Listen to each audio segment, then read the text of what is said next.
ನೋಡಿ, ಇಂಗ್ಲಿಷ್ನ ಪೇರೆಂಟ್ಸ್ ಅನ್ನೋ ಶಬ್ದ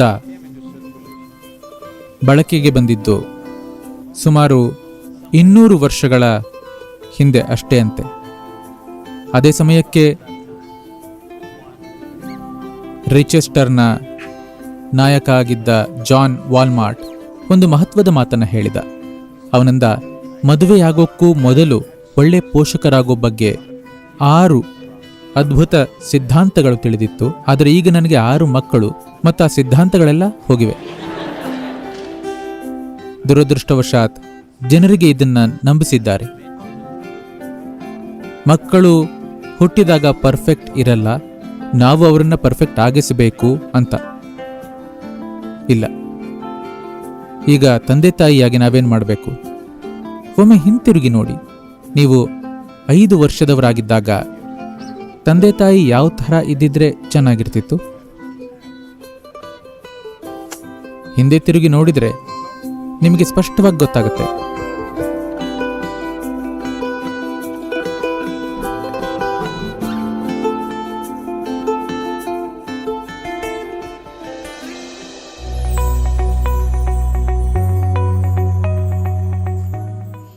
ನೋಡಿ, ಮುಖ್ಯವಾದ ವಿಷಯ ಅಂದರೆ ದೊಡ್ಡವರು ಅನ್ನೋ ಸ್ಥಾನದಲ್ಲಿ ನಿಲ್ಲಬೇಡಿ.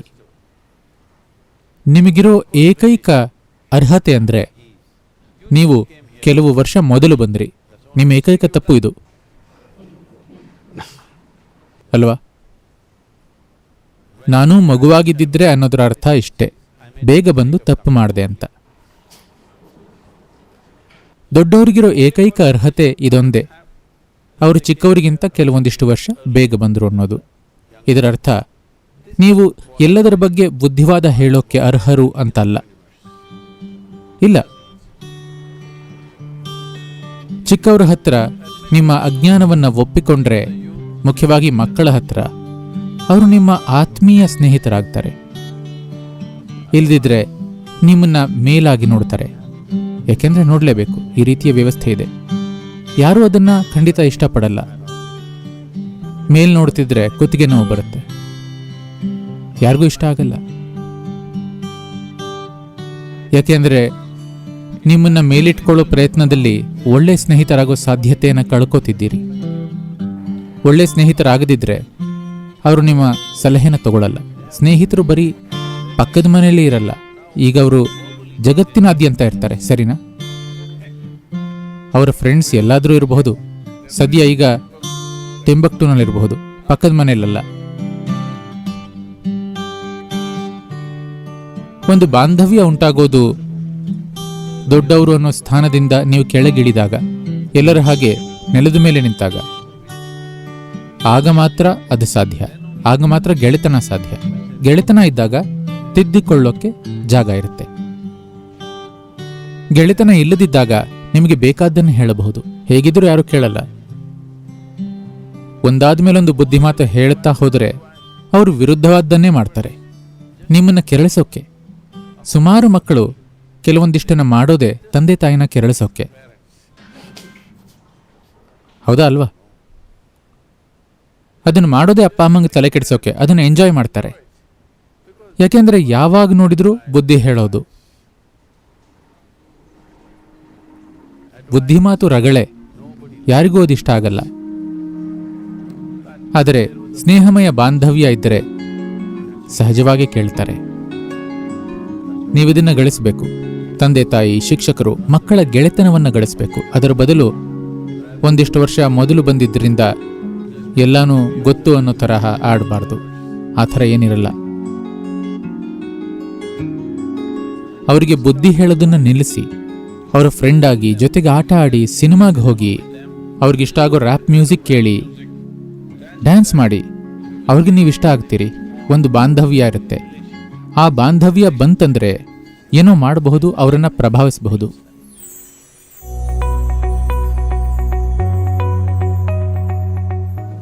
ನಾವು ಅರ್ಥ ಮಾಡ್ಕೋಬೇಕಾದ ಅತ್ಯಂತ ಮುಖ್ಯ ಸಂಗತಿ ಎಂದರೆ, ಮಗು ಅಂದರೆ ನಿಮ್ಮ ವೈಯಕ್ತಿಕ ಪ್ರಾಜೆಕ್ಟ್ ಅಲ್ಲ. ನಾವು ಮುಂದಿನ ಪೀಳಿಗೆ ಜನರನ್ನ ನಿರ್ಮಿಸ್ತಿದ್ದೀವಿ. ಮಕ್ಕಳನ್ನ ಹೊಂದೋಕೆ ನಿರ್ಧರಿಸೋರು ಮಕ್ಕಳಿಗಾಗಿ ಸಮಯನ ಮೀಸಲಿಡಬೇಕು.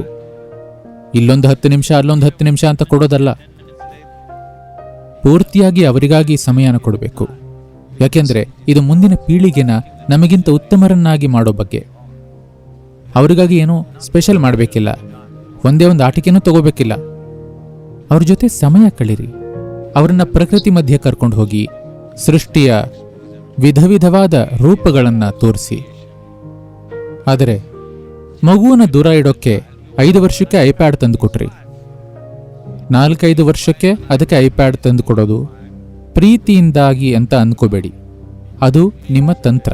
ಅವರನ್ನ ದೂರ ಇಡ್ತಿದ್ದೀರಿ. ದೂರ ಇಡೋದು ಅಂದ್ರೆ ಅದರಲ್ಲೇನೋ ಓಪನ್ ಮಾಡ್ತಾರೆ, ಆಮೇಲೆ ಕೊನೆ ಇಲ್ಲದ ಹಾಗೆ ಏನೇನೋ ಬರ್ತಾ ಹೋಗುತ್ತೆ.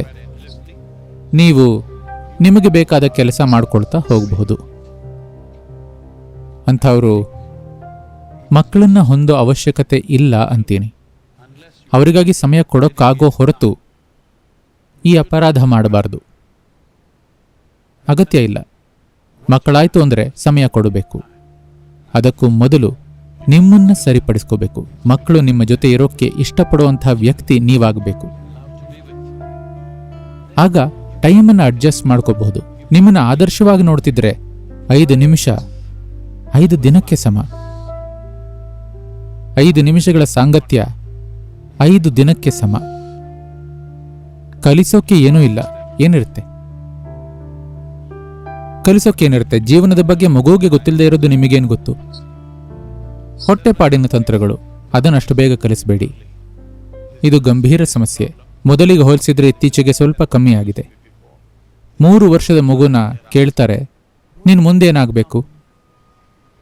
ನಾನು ಪೈಲಟ್ ಆಗಬೇಕು, ನಾನು ಕಮಾಂಡೋ ಆಗಬೇಕು. ಎಲ್ಲ ಹುಡುಗರು ಕಮಾಂಡೋ ಆಗೋಕೆ ಬಯಸ್ತಾರೆ, ಯಾಕೆಂದ್ರೆ ಆ ಥರದ ಆಟ ಆಡ್ತಿದ್ದಾರೆ.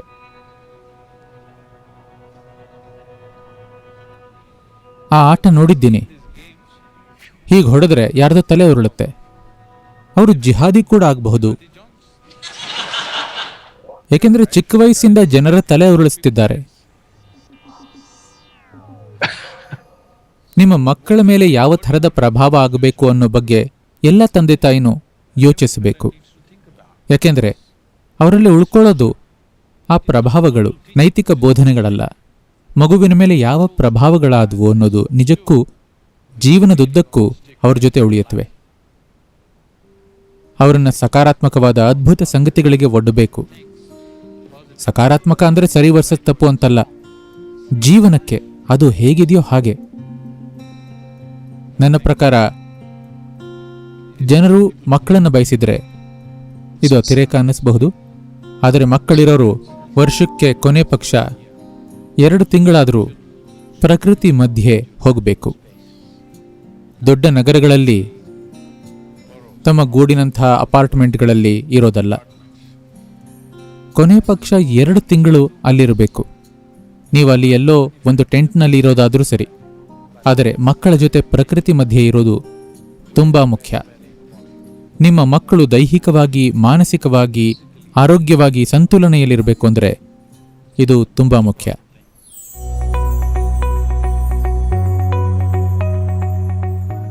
ತಂದೆ ತಾಯಿ ತಮ್ಮ ಕೈಲಿ ಏನೆಲ್ಲ ಆಗಲಿಲ್ವೋ ಅದನ್ನ ಮಕ್ಕಳ ಮೂಲಕ ಸಾಧಿಸಬೇಕು ಅನ್ಕೋತಾರೆ.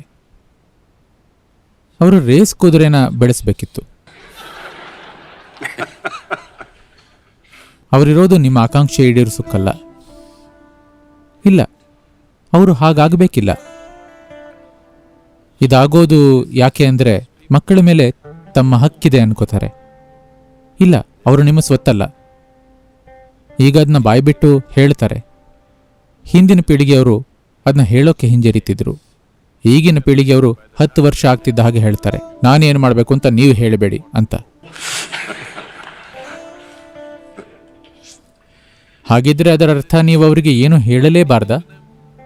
ಇಲ್ಲ, ಆ ಕೆಲಸ ನಿಮ್ಮದೇ. ನೀವು ಮಾರ್ಗದರ್ಶಿಸದಿದ್ದರೆ ಯಾರೋ ದಾರಿಲಿ ಸಿಗೋರು ಮಾಡ್ತಾರೆ, ಇಂಟರ್ನೆಟ್ನಲ್ಲಿ ಸಿಗೋರು ಯಾರೋ ಮಾಡ್ತಾರೆ.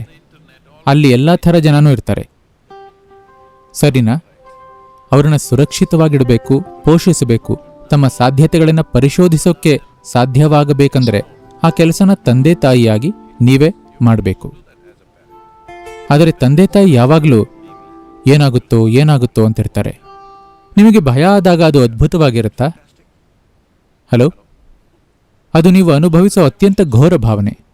ನಮ್ಮ ಭವಿಷ್ಯದ ಬಗ್ಗೆ ಭಯ ಇರಬೇಕು ಅಂತ ನಾವು ಯಾಕೆ ಯೋಚಿಸ್ತೀವಿ? ನಮ್ಮ ಭವಿಷ್ಯ ಅಷ್ಟೇ ಅಲ್ಲ, ನೀವು ಮಾಡೋ ಎಲ್ಲದರ ಬಗ್ಗೆ, ದೇವರ ಬಗ್ಗೆನೂ ಭಯ, ಸರಿನಾ? ಎಲ್ಲದರ ಬಗ್ಗೆ ಭಯ. ಯಾಕದು? ಆ ಥರ ಏನೂ ಇಲ್ಲ. ಈ ಪೀಳಿಗೆ ಹಿಂದಿನ ಪೀಳಿಗೆಯವರು ಮಾಡಿದ್ದನ್ನೇ ಮುಂದುವರಿಸಬೇಕು ಅಂತಿಲ್ಲ. ಈ ಪೀಳಿಗೆಯವರು ಹಿಂದಿನ ಪೀಳಿಗೆಯವರು ಕಲ್ಪನೆನೂ ಮಾಡೋಕ್ಕೆ ಆಗದ್ದನ್ನು ಮಾಡಬೇಕು. ಆಗ ಮಾತ್ರ ಈ ಪೀಳಿಗೆಗೆ ಒಂದು ಉದ್ದೇಶ ಇರುತ್ತೆ ಅಲ್ವಾ? ನೀವು ಅದನ್ನೇ ಮಾಡೋದಾದ್ರೆ ಏನು ಉಪಯೋಗ?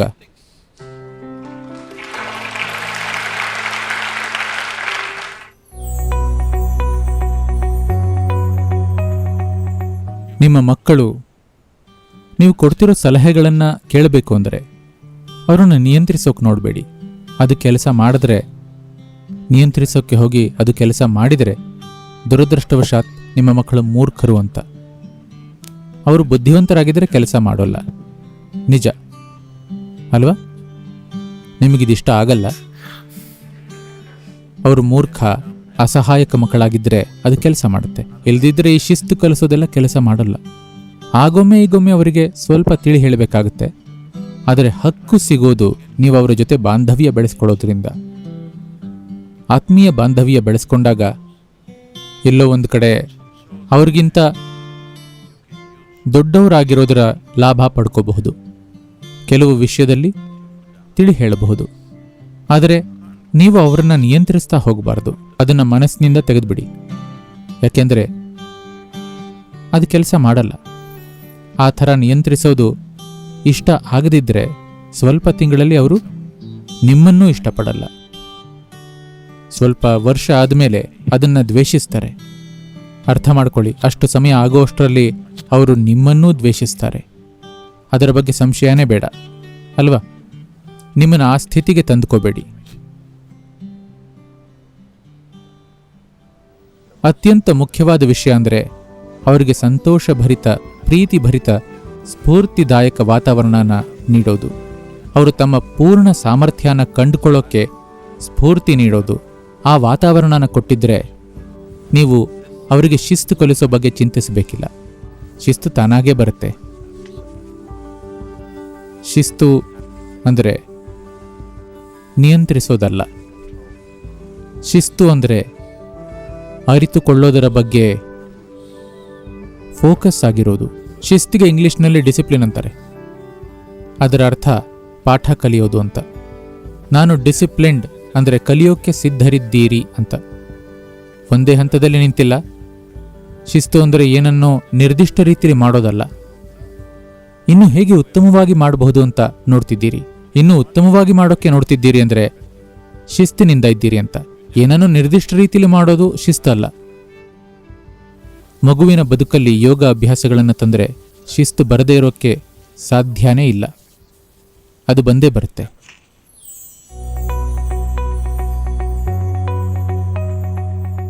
ಇಂದಿನ ಶಿಕ್ಷಣದಲ್ಲಿರೋ ಒಂದು ದೊಡ್ಡ ತಪ್ಪು ಅಥವಾ ಮೂಲಭೂತ ದೋಷ ಏನು ಅಂದರೆ ಜನರನ್ನು ಯಾವುದಕ್ಕೋ ತಯಾರು ಮಾಡಬೇಕು ಅಂದ್ಕೋತೀವಿ. ಇಲ್ಲ, ಜನರನ್ನು ಯಾವುದಕ್ಕೂ ತಯಾರು ಮಾಡಬೇಕಿಲ್ಲ. ನಾವು ಜನರನ್ನು ಫ್ಲೆಕ್ಸಿಬಲ್ ಆಗಿಸಬೇಕು.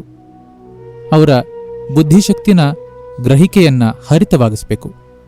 ಏನೆಲ್ಲ ಬೇಕೋ ಅದನ್ನು ಮಾಡಿ. ಈಗೇನೆಂದರೆ ಮನುಷ್ಯನ ಬುದ್ಧಿಶಕ್ತಿನ ಹೇಗೆ ಮಾಡಬೇಕು ಅಂದರೆ ಅದು ಫ್ಲೆಕ್ಸಿಬಲ್ ಆಗಿರಬೇಕು. ಸುತ್ತ ಏನಿದೆಯೋ ಅದನ್ನು ಬೇಗ ಗ್ರಹಿಸಬೇಕು. ಗ್ರಹಿಕೆ ಹರಿತವಾಗಬೇಕು, ಬುದ್ಧಿಶಕ್ತಿ ಹರಿತವಾಗಬೇಕು. ಆದರೆ ಕಲ್ಲಿನ ಗೋಡೆಯಂತಾಗಬಾರ್ದು. ನಾನು ಇಂಜಿನಿಯರ್, ನಾನು ಡಾಕ್ಟರ್, ನಾನಿದು ಅದು ಅಂತ. ಕಲ್ಲಿನಂತಾದರೆ ನಿಮ್ಮನ್ನ ಬದಲಾಯಿಸೋಕ್ಕಾಗಲ್ಲ.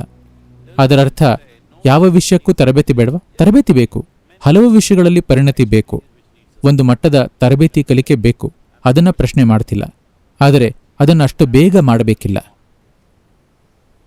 ಈಗ 3-4ನೇ ವರ್ಷಕ್ಕೆ ಹೇಳೋಕ್ಕೆ ಶುರು ಮಾಡ್ತಾರೆ, ಇಂಜಿನಿಯರ್ ಆಗ್ತೀನಿ, ಸ್ಟಾರ್ಟಪ್ ಕಂಪನಿ ಮಾಡ್ತೀನಿ.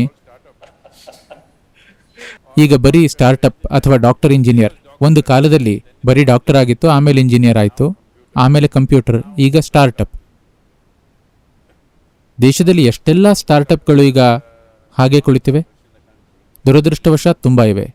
ಯಾಕೆಂದರೆ ನಮಗೆ ಸ್ಟಾರ್ಟಪ್ ಸಂಸ್ಕೃತಿ, ಇಂಜಿನಿಯರಿಂಗ್ ಸಂಸ್ಕೃತಿ ಬೇಕಿಲ್ಲ. ಸದ್ಯಕ್ಕೆ ಬೇಕಿರೋದು ನಾವು ಪರಿಹಾರ ಹುಡುಕೋ ಪೀಳಿಗೆ ಆಗೋದು. ನೀವು ಕಲ್ಪನೆಯೂ ಮಾಡದ್ದನ್ನ ಮಕ್ಕಳು ಮಾಡಲಿ. ನೀವು ಒಂದು ಮಟ್ಟದ ಯಶಸ್ಸನ್ನು ಸಾಧಿಸಿದರೆ ಅವರು ಹೊಟ್ಟೆಪಾಡಿನ ಬಗ್ಗೆ ಯೋಚಿಸಬೇಕಿಲ್ಲ.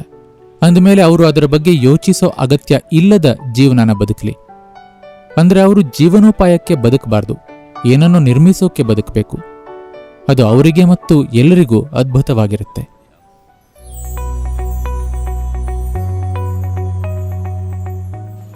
ನಿನ್ನೆ ತಾನೇ ಯಾರೋ ನನ್ನನ್ನು ಒಂದು ಮೀಟಿಂಗ್ನಲ್ಲಿ ಕೇಳ್ತಿದ್ರು,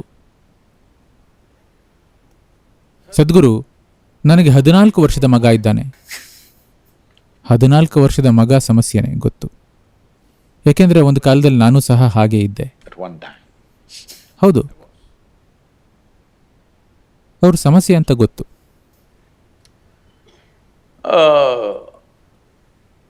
ಆ ಮಹಿಳೆ ಕಣ್ಣೀರು ಹಾಕ್ತಿದ್ರು.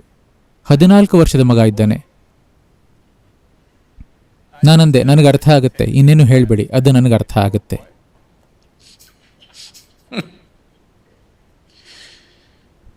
ಈಗೇನಂದ್ರೆ, ನಿಮಗೆ ಮಗು ಆದಾಗ, ಅದಿನ್ನೂ ಪುಟ್ಟ ಮಗು ಆಗಿದ್ದಾಗ ನೀವು ಆನಂದಿಸಿದಿರಿ. ಯಾಕೆಂದ್ರೆ ನಿಮಗೆ ಹೇಗೆ ಬೇಕೋ ಹಾಗೆ ಮುದ್ದಿಸಿ ಅದರ ಜೊತೆ ಆಡಬಹುದಿತ್ತು ಅಲ್ವಾ?